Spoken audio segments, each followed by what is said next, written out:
வணக்கம், இது crime time. நான் பாலவேல் சக்கரவர்த்தி. சேலம் அரசு மருத்துவமனையில் பிறந்த 5 நாட்களே ஆன ஆண் குழந்தையை பெண் ஒருவர் சர்வ சாதாரணமாக கடத்தி சென்ற சம்பவம் பெரும் பரபரப்பை ஏற்படுத்தியுள்ளது. பச்சிளம் குழந்தை மீட்கப்படுமா? பெற்றோரின் கண்ணீர் துடைக்கப்படுமா? குழந்தைக்கு பாதுகாப்பு விட மாட்டேங்கிறாங்கண்ணா. வெளியே படுத்துருந்தேன்னா நான் பாதுகாப்பாக பார்த்துருப்பேன். விசில் ஊதிக்கிட்டே எல்லாம் சுற்றிக்கிட்டே வாங்குற பக்கம் கமிஷன் வாங்கிட்டு போகிறாங்க. கேட்குறாங்க தான் லஞ்சம் தான். அரசு மருத்துவமனைகளில் குழந்தைகள் கடத்தப்படுவது காலம் காலமாக நடந்து வரும் சோக நிகழ்வாகவே மாறிவிட்டது. அப்படி ஒரு சம்பவம்தான் சேலம் அரசு மருத்துவமனையில் சர்வசாதாரணமாக அரங்கேறியுள்ளது. பிறந்த 5 நாட்களேயான பச்சிளம் குழந்தை மீட்கப்படுமா?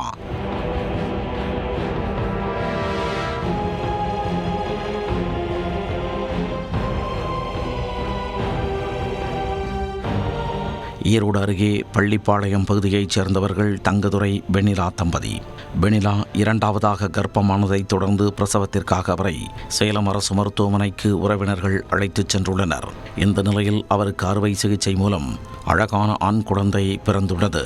இந்நிலையில் 30 வயது மதிக்கத்தக்க பெண் ஒருவர் மகப்பேறு வார்டு பகுதியில் சந்தேகத்திற்கு இடமான வகையில் சுற்றி வந்துள்ளார்.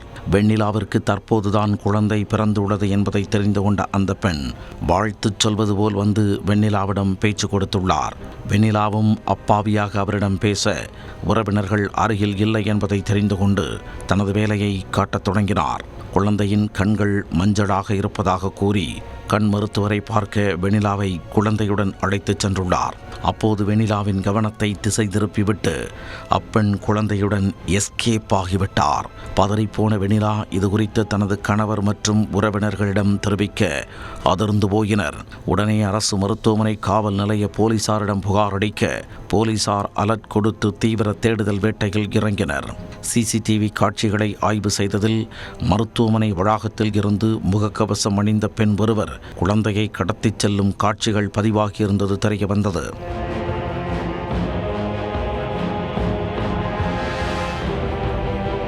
குழந்தையை விரைந்து மீட்க சேலம் மாநகர காவல்துறையினர் பிரதான சாலைகளில் வாகன சோதனையில் ஈடுபட்டு வருகின்றனர். பேருந்து நிலையம் மற்றும் ரயில் நிலையங்களில் கண்காணிப்பு பணிகளை தீவிரப்படுத்தினர்.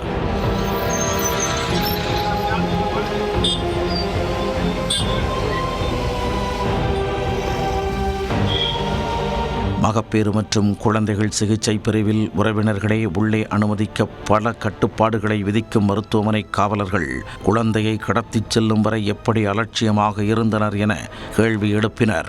சிகிச்சைக்காக அனுமதிக்கப்பட்டவர்களிடம் எதற்கெடுத்தாலும் பணம் பெற்றுக்கொண்டு வேலை செய்யும் நிலையில்தான் அரசு மருத்துவமனை உள்ளதாகவும் உறவினர்கள் குற்றம் சாட்டுகின்றனர்.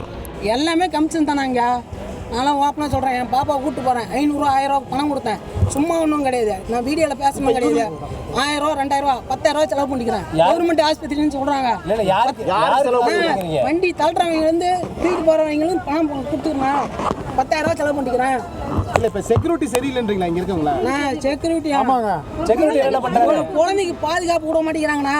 ஒன்று என்னையும் உள்ளண்ணா, நான் ஆம்பளை. என்ன மாதிரி எனக்கு அக்கா தங்கச்சிக்குது. அந்த மாதிரி எல்லாருமே பாப்பா எனக்கு அக்கா தங்கச்சி, சரிங்களா? எல்லாத்துக்குமே ஒன்று தான்.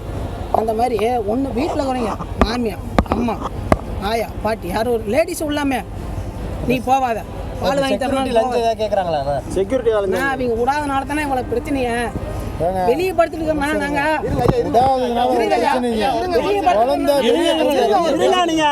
நாங்கள் வெளியே படுத்துட்டு இருக்கிறேன்.